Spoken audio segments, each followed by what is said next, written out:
क्या आपने कभी नोट किया है, जैसे ही 25 दिसंबर आता है लोग फौरन कहते हैं ये तारीख गलत है। लोग कह देते हैं कि जी ना 25 का जिक्र हमें बाइबल में मिलता है, ना दिसंबर का जिक्र हमें बाइबल में मिलता है, ये है ही गलत। लेकिन मैं थोड़ी देर के लिए आपका ध्यान एक बड़ी अहम चीज की तरफ लगाना चाहता हूं। अगर मैं आपसे ये कहूं कि ये तारीख बाइबली कैलकुलेशन से ही हमें मिलती है, और जो कि मैं आगे अपनी आने वाली इसी वीडियो में मैं आपके सामने दलाइल दे के साबित करूंगा कि ये बाइबल से ही मिलती है। ठीक है। दूसरी चीज, क्या वो मसीही जिनसे हमें ये तारीख मिली, जो कलील थे, थोड़े थे, कम थे, पिसे हुए थे, गुलाम थे, जिनको ढूंढ ढूंढ के मारा जा रहा था, क्या वो किसी गलत तारीख के साथ खड़े थे? थोड़ी देर के लिए सोचिएगा। असल सवाल ये नहीं है कि 25 दिसंबर खुदा यीशु मसीह की पैदाइश है या नहीं, बल्कि असल सवाल यह है कि तारीख के औराक में क्या हमने कभी उतरने की कोशिश की? क्या हमें उन हकाइक से आशना करवाया गया? क्योंकि अगर नहीं आशना करवाया गया हमारे प्रीचर्स ने, हमारे पास्टर्स ने, हमारे खुदाम ने, तो क्या हमने खुद कोशिश की, या हम सिर्फ गूगल के एक दो पेजेस पढ़कर इंटरनेट पर आ जाते हैं और कह देते हैं कि जी 25 दिसंबर जो है वो पेगन है, 25 दिसंबर जो है उसका जिक्र बाइबल में नहीं है? थोड़ी देर के लिए मेरे साथ रहिए, मैं इन्हीं तमाम बातों का आपको इस वीडियो में मुख्तसर जवाब देने की कोशिश करूंगा। और जो लोग वाकई सीरियस हैं इस बात को सीखने पे, वो मेरे साथ जरूर रहें। अपने मौजू पे आते हैं जी। खुदा यीशु मसीह के नाम में आप सबकी सलामती हो। क्या यीशु वाकई 25 दिसंबर को पैदा हुए? इल्जामात हैं जो क्रिश्चियंस पे लगाए जाते हैं, और मजे की बात, क्रिश्चियंस ही लगाते हैं, और गैर कौमें तो लगाती हैं, क्रिश्चियंस भी लगाते हैं। वो ये कह देते हैं जी लाइल्मी की वजह से बाइबल ने कभी भी यीशु की पैदाइश की तारीख नहीं बताई, तो फिर 25 तारीख और दिसंबर का महीना कहां से आ गया?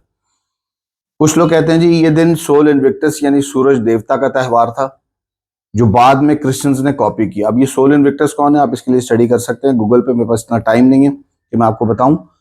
ये सूरज देवता था रोम का, और इसकी बर्थडे 25 दिसंबर को आती थी। तो लोग ये इल्जाम कर लगाते हैं कि क्रिश्चियंस ने ये जो 25 दिसंबर है बेसिकली सूरज देवता यानी सोल इन्विक्टस से उधार लिया, पेगन से उधार लिया। तीसरा इल्जाम ये लगाया जाता है चर्च ने अवाम को खुश रखने और सियासत के लिए ये दिन मुंतखब किया। चौथा इल्जाम ये लगाया जाता है जी ये सिर्फ एक रवायती दिन है, तारीखी कोई अहमियत नहीं है। उसके बाद ये भी कहा जाता है जी इब्तदाई सदी के मसीहों ने कभी ये तारीख इस्तेमाल नहीं की। उसके बाद जी ये भी कहा जाता है चर्च ने पेगन त्यौहारों को यानी गैर कौमों के त्यौहारों को, जैसा कि अभी मैं आपको बता रहा था, सोल इन्विक्टस जो कि रोम का एक त्यौहार था, सूरज देवता की प्रस्तिश की जाती थी और उसकी बर्थडे भी 25 दिसंबर को आती थी। तो लोग कहते हैं चर्च ने पेगन त्यौहारों को मसीही रंग दे दिया और वहां से ये तारीख चुराई।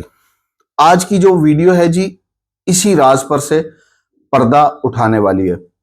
आपसे रिक्वेस्ट करूंगा, अगर आप वाकई में सीरियसली तहकीक करना चाहते हैं इस तारीख के बारे में, तो मेरे साथ इस वीडियो को जरूर देखिएगा। चंद लम्हात लगेंगे, लेकिन ये गलतफहमी हमेशा के लिए दूर हो जाएगी। क्या यीशु वाकई 25 दिसंबर को पैदा हुए जी? अब हम अपनी असल उस पर आते हैं, मजमून पर। क्या यीशु वाकई 25 दिसंबर को पैदा हुए, या क्या यह सिर्फ रिवायत थी, या है, या फिर इसके पीछे को गहरा पुरस्कार तारीखी और मंतकी पस मंजर छिपा हुआ है?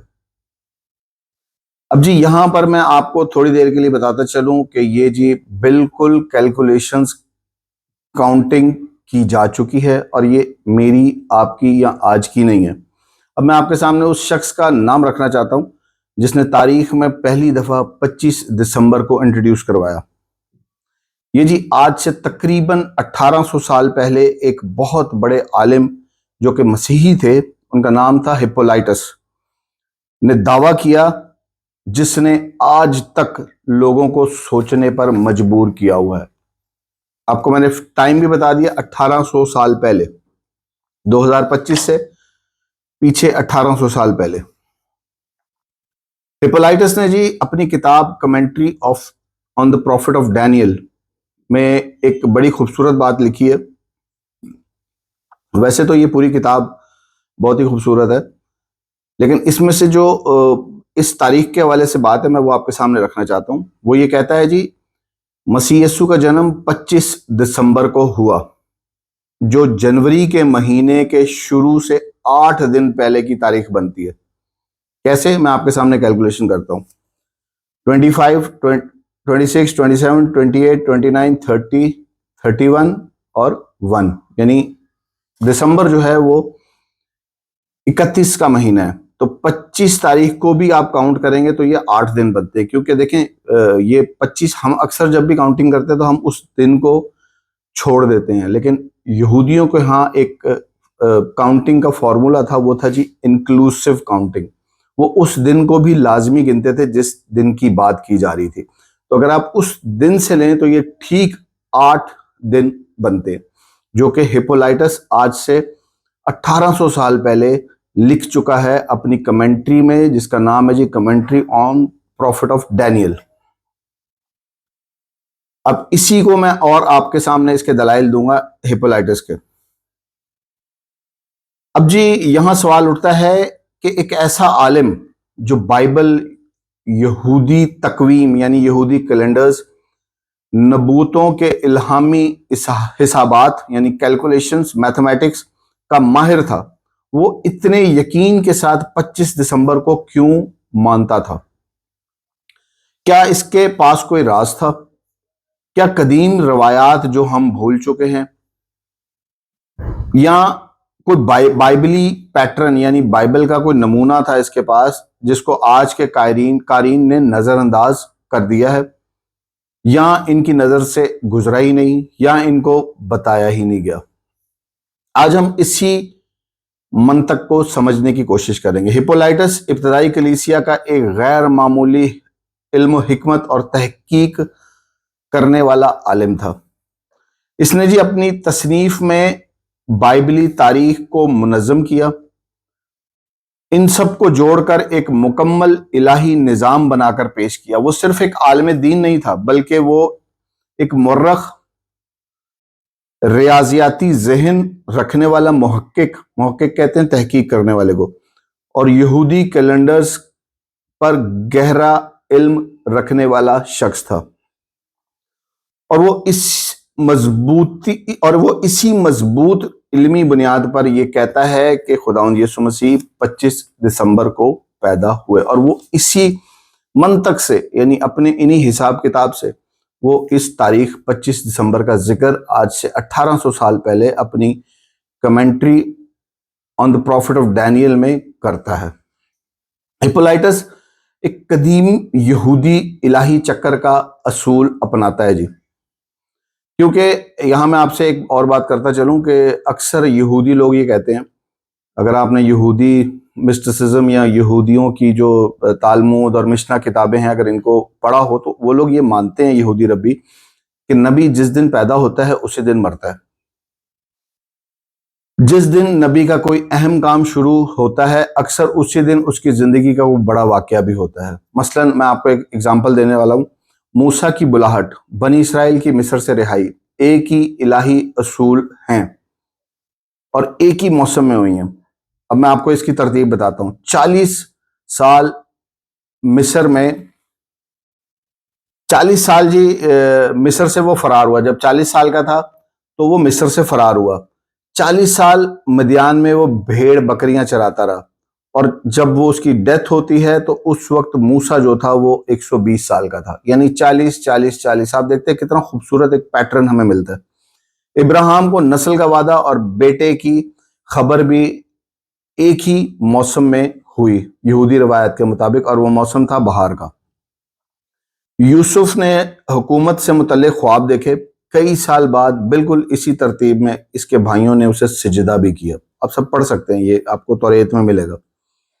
यानी अगर आप देखें तो बाइबल मुकद्दस के कुछ उसूल हैं, इसके अपने तरतीबवार वाकयात हैं, और आपको वाइज में भी एक जिक्र मिलेगा कि हर चीज का एक वक्त है। और फिर आई थिंक सो कुलसियों में आपको मिलेगा जिसमें लिखा है कि खुदावंद यीशु मसीह भी अपने वक्त मुकर्रर पर तशरीफ लाए। तो वक्त की बड़ी कदर और कीमत है। यहूदी लोग वक्त को बड़ा ही टिटोल कर और समझ कर स्टडी करते थे। अच्छा जी, ये तमाम असूल जो मैंने भी आपके सामने रखे, इन्हीं असूलों को हिप्पोलाइटस ने यीशु पर भी लागू किया। यीशु की खिदमत का आगाज, यीशु की मौत, यीशु का दुनिया में आना यानी क्रिसमस, ये तमाम बड़े वाकयात एक ही इलाही पैटर्न के तहत हैं। अब मैं आपको बताता हूं जी उसकी जो तशरीह है वो क्या है।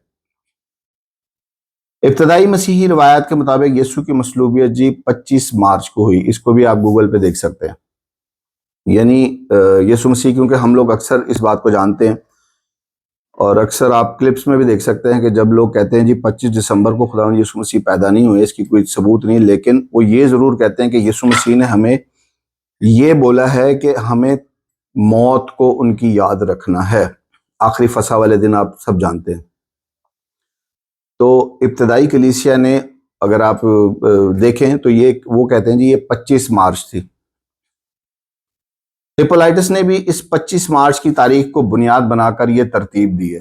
अब वो तरतीब सुन लें। मौत, अगर मौत जी 25 मार्च को होती है बफर्ज महल, हमल ठहरना भी 25 मार्च को ही होता है, तो 9 माह बाद ठीक 25 दिसंबर का जो तारीख है वो मेरे और आपके सामने आती है। ये उसका सबसे मजबूत मैथमेटिक्स का एक मैथमेटिक की दलील थी। यानी उसका सबसे मजबूत जो दलील थी वो यही थी, रियाजी से उसको मिली और वो यही थी। 25 मार्च मौत, 25 मार्च को हमल और ठीक 9 माह बाद 25 दिसंबर। मैं आगे चल के आपको बताता हूं कि ऐसा क्यों है। यहूदी रवायत के मुताबिक जो दुनिया की पैदाइश 25 मार्च है। अगर आप यहूदी बुक्स को पढ़ें, रबियों को पढ़ें, तो वहां पर जी क्लियर लिखा हुआ है कि यहूदी रबी ये मानते थे, उनकी रवायत थी कि जब दुनिया की पैदाइश हुई तो वो भी जी 25 मार्च है। इस एतबार से हिप्पोलाइटस कहता है कि अगर दुनिया की पैदाइश 25 मार्च है तो फिर हकीकी दुनिया की पैदाइश भी 25 तारीख को ही होनी चाहिए। यहां पे अभी कोई महीने का जिक्र मैं नहीं कर रहा और हिप्पोलाइटस ने भी नहीं किया। अब मैं क्यों कह रहा हूं और हिप्पोलाइटस ने ये बात क्यों कही कि अगर यहूदी तारीख ये कहती है कि 25 मार्च को दुनिया की पैदाइश हुई है, तो हम सब जानते हैं कि यीशु मसीह को नई तख्लीक कहा गया, नया आदम कहा गया। तो उसने इसी बेस पर यह कहा कि अगर पुरानी दुनिया 25 मार्च को खल्क हुई है तो फिर नई दुनिया यानी खुदा यीशु मसीह भी 25 तारीख को ही आने चाहिए। बाइबल यीशु को मैंने आपको कहा नया आदम कहती है, जिंदगी बख्शने वाली रूह कहती है। तो इस लिहाज से नई जिंदगी बख्शने वाली रूह यानी यीशु भी 25 मार्च को ही पैदा होने चाहिए। यानी ये उनकी हमल ठहरने की तारीख है जी। उसके बाद जी मैं अब आपको एक बाइबल की कैलकुलेशन बताता चलूं। आप सब लूका की इंजील में देख सकते हैं, इसका जिक्र मिलेगा आपको। लूका पहले बाब में आपको अबिया के फरीक का जिक्र मिलता है। ये कौन थे? एक खानदान था, कबीले का नाम था, जो हारून की नस्ल से थे और इनका जिक्र आपको पहला तवारीख 24 बाब उसकी पहली 19 आयात में मिलेगा। अच्छा, अगर आप आयत 10 देखें, जहां लिखा है वहां लिखा हुआ है 8वें अबिया की बारी थी। ये टोटल 24 गिरोह थे और अबिया के खानदान की बारी 8वें नंबर पर आती थी। ये जो गिरोह थे ये हैकल में खिदमत करते थे। इसका जिक्र आपको पहला तवारीख 24 बाब में मिलेगा। और लूका जब पहले बाब में लिखता है तो वहां पे फिर अबिया के फरीक का जिक्र करता है। अबिया का फरीक में से एक काहिन था जो जकरिया नाम का था। मैं आपको तफसील बताता चलूं, आप पढ़ सकते हैं इसको। और इसकी जी 8वें नंबर पर बारी आती है हैकल में खिदमत करने की, जिसका जिक्र लूका पहले बाब में आपको मिलेगा। हिप्पोलाइटस के मुताबिक अबिया की कहानती बारी तिशरी में आती है। तिशरी जो है ये यहूदी महीना है। अच्छा, तिशरी जो है ये हमारा अगस्त या सितंबर बनता है। तो इस हिसाब से जो हिप्पोलाइटस की कैलकुलेशन है, जकरिया की कहानत की खिदमत अगर सितंबर के एंड में आती है, लूका पहला बाब उसकी 8वीं आयत, अलिशबा का हामला होना जी ठीक 6 माह बाद हमें सॉरी 6 माह बाद नहीं, अलिशबा का हामला होना भी हमें उसी तारीखों में मिलता है। पहला बाब अगर आप पढ़े लूका 8वां बाब, पहला बाब और उसकी 8वीं आयत और उसकी कुछ और नीचे आएंगे, जब आप पढ़ेंगे तो वहां पर आपको थोड़ी देर में जिक्र मिलेगा पहले बाब की 13वीं आयत में कि अलिशबा जो है वो हामला होती है, जो जकरिया की बीवी थी। तो इससे हमें पता चलता है कि जकरिया ने अपनी कहानत की खिदमत खत्म की और उसके बाद शायद घर गया, क्योंकि वहां पे आप देख सकते हैं कि टाइम फ्रेम मिलेगा आपको, एक छोटा सा एक ऐसा जुमला वहां मिलेगा जिसकी वजह से आप ये देख सकते हैं कि हैकल की खिदमत करने के बाद वो घर गया और उसके बाद अलिशबा हामला हुई। लूका पहला बाब उसकी 13वीं आयत पढ़ सकते हैं। ठीक 6 माह बाद, ठीक 6 माह बाद जब अलिशबा हामला होती है यूहन्ना से, तो ठीक 6 माह बाद मरियम को फरिश्ता दिखाई देता है। यानी अगर आप इसको सितंबर से भी लेते हैं तो सितंबर, अक्टूबर, नवंबर, दिसंबर, जनवरी, फरवरी, मार्च, ये हम मार्च के पास खड़े हो जाते हैं आके, क्योंकि मैंने आपसे कहा था कि सितंबर का एंड है, तो सितंबर के जब आप एंड से लेंगे इसकी कैलकुलेशन तो ठीक 6 माह आपको 25 मार्च फिर नजर आएगा, जो कि हिप्पोलाइटस की कैलकुलेशन के मुताबिक बिल्कुल ठीक जा रहा है। यानी ठीक 25 मार्च के करीब आप आके खड़े हो जाएंगे और ठीक 9 माह बाद 25 मार्च के, ठीक 9 माह बाद 25 दिसंबर दोबारा आपके सामने फिर वही कैलकुलेशन आ गई 25 दिसंबर। तो अब जी अगर आप लूका पहला बाब और अबिया की बारी और यहूदी कैलेंडर्स की इन सब तहकीकात के मुताबिक हिसाब लगाएं तो 25 दिसंबर ही आता है। और ये जो जिस गैप की मैं बात कर रहा था आपके सामने, वो जी लूका पहला बाब 23 से 24 आयत में यहां आपको जिक्रिया की जो खिदमत थी जब वो हैकल से घर जाता है, तो उसमें आपको इस गैप के बारे में तफसीलन मिल जाएगा।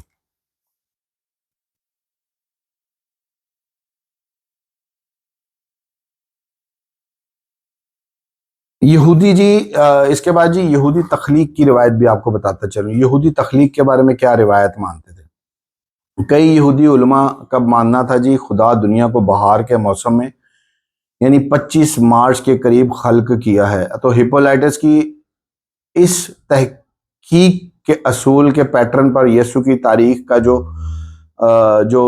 पैटर्न रखा गया वो यही था जी। अब देखें फिर से मैं आपको बताता हूँ। पहले मैंने आपको लूका पहले बाब वाला पैटर्न समझाया, अब मैं आपको तख्लीक का पैटर्न समझाता हूँ। पहली तख्लीक यहूदियों के मुताबिक 25 मार्च, नई तख्लीक यहूदियों के मुताबिक फिर जी खुदा यीशु मसीह की बात कर रहा हूँ, यीशु मसीह का हमल ठहरना फिर 25 मार्च, 9 माह बाद फिर 25 दिसंबर, ठीक 25 मार्च के 9 माह बाद 25 दिसंबर का आपको जिक्र मिलता है। यहां आप देख सकते हैं कि कितना पुरकमाल मुकम्मल इलाही असूल आपको नजर आता है, जो कि हिप्पोलाइटस ने आज से 1800 साल पहले ये सारी कैलकुलेशंस हमें दे दी हैं। लेकिन अफसोस कि ना हमने खुद तहकीक की, ना हमें किसी ने सिखाया और ना समझाया। बस हम एक दूसरे को सुन सुना के गूगल पे और मुख्तलिफ इंटरनेट के ऊपर ज़राए के ज़रिए हम गूगल के 2-3 पेज पढ़ के आ जाते हैं और कहते हैं जी 25 दिसंबर का कोई जिक्र हमें मिलता ही नहीं है।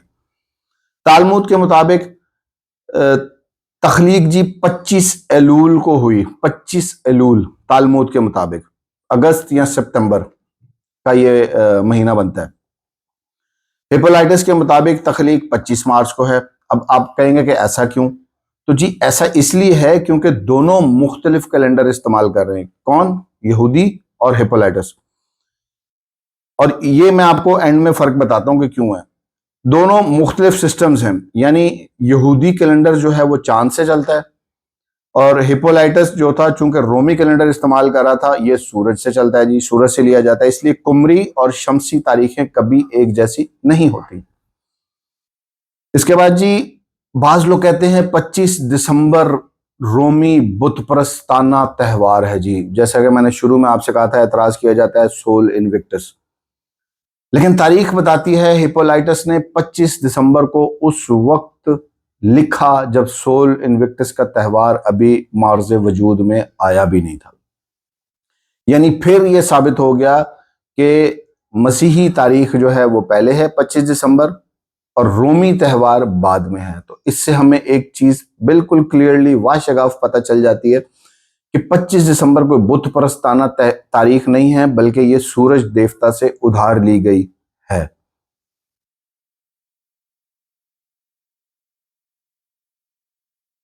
जी, इसके बाद जी मैंने आपसे ये कहा कि 25 दिसंबर कोई बुत प्रस्ताना तारीख नहीं है जो इल्जाम हम पे लगाया जाता है। और ये भी कहा जाता है कि ये सूरज देवता से उधार ली गई, ऐसा बिल्कुल भी नहीं है। सोल इन्विक्टस नाकाबिले शिकस्त सूरज देवता थे जी, रोमियो के, जो 3 से 4 सदी तक रोमी, तीसरी या चौथी सदी तक रोमी जो थे इसकी इबादत करते थे। ये त्यौहार 25 दिसंबर को मनाया जाता था, सोल इन्विक्टस। तीसरी या चौथी सदी में इसकी शुरुआत हुई थी। लिहाजा साबित हुआ कि 25 दिसंबर मसीहों ने नहीं बल्कि रोमी हुकूमत ने चुराया।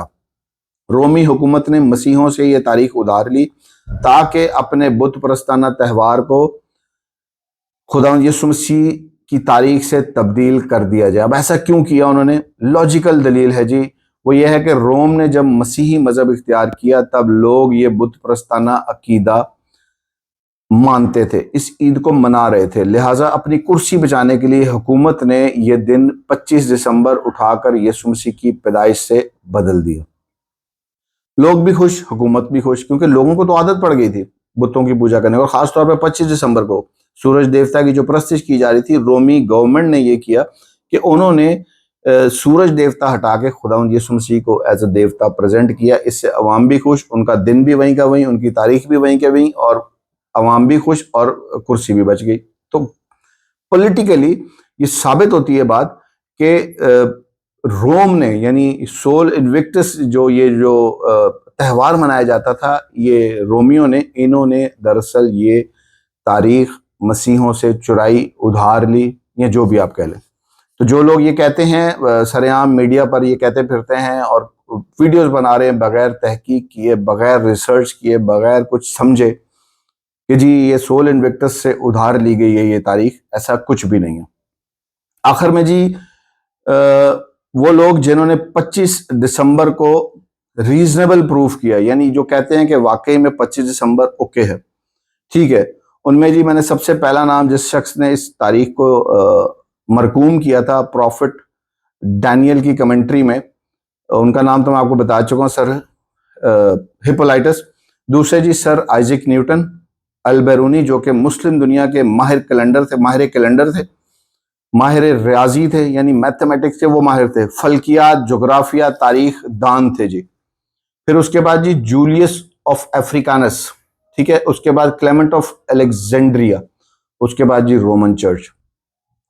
तो इस लिहाज से मैं ये कहता हूं कि 25 December was not invented late, it is attested by Hippolytus and many more scholars and later on adopted by Roman Catholic Church in 4th century।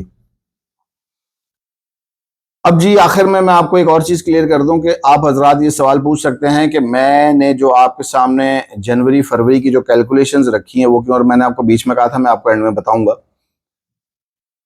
आप लोग शायद ज्यादातर यही समझ रहे होंगे कि जी ये ग्रेगरियन कैलेंडर की बात कर रहे हैं, जो जनवरी फरवरी मार्च है, ये तो ग्रेगरियन कैलेंडर है। तो मैं आपको यहां बताता चलूं कि जी ग्रेगरियन कैलेंडर से कई सदियां पहले, कई साल पहले जूलियन कैलेंडर, जो कि कैसर जूलियस ने 45 कबलज मसीह, बल्कि सॉरी कबलज मसीह नहीं, बादज मसीह, यानी मसीह से तकरीबन 45 साल पहले बाद मुतारिफ करवा दिया था। जूलियस कैलेंडर जो था वो इंट्रोड्यूस हो चुका था 45 बीसी में, जिसमें जी जनवरी फरवरी के माह बिल्कुल ऐसे थे जैसे आज हमारे ग्रेगरियन कैलेंडर में थे। तो अब आपको समझ में आ गया होगा कि जब मैं आपको मार्च और दिसंबर की जो डेट्स दे रहा हूं वो मैं ऐसे ही नहीं दे रहा। हिप्पोलाइटस ने जब अपनी तारीख को लिखा तो उसने जूलियन कैलेंडर का इस्तेमाल किया, जो कि उस वक्त राइज था। और ये बात फिर साबित करती है कि ऑर्लियन, जिसने 274 सन में यानी ईस्वी में सोल इन्विक्टस को 25 दिसंबर के तौर पर मुतारिफ करवाया था, वो झूठा है। क्यों? क्योंकि हिप्पोलाइटस ने तकरीबन 200 से 204 ईस्वी में ये 25 दिसंबर की तारीख अपनी किताब में मरकूम कर दी है, जिससे वो सोल इन्विक्टस का जो नामो निशान है वो मिट जाता है। क्योंकि जो इल्जाम हम पे लगाया जाता है कि जी हमने ये उधार ली है सूरज देवता से, ये बिल्कुल धड़म करके नीचे गिर जाता है अगर हम तारीख का मुतालिया करें, क्योंकि तारीख जो है एक ऐसी चीज है, एक ऐसी बेरहम चीज है जिसको आप छेड़ नहीं सकते। जो भी तारीख से टकराता है वो पाश पाश हो जाता है। और एक ही दुनिया में ऐसी शख्सियत गुजरी है जी जिसने तारीख को भी दो टुकड़े कर दिया, और वो है हमारे खुदावंद यीशु मसीह, जिनकी हम विलादत मनाने को हैं। आप सबको merry Christmas. Thank you very much. God bless you.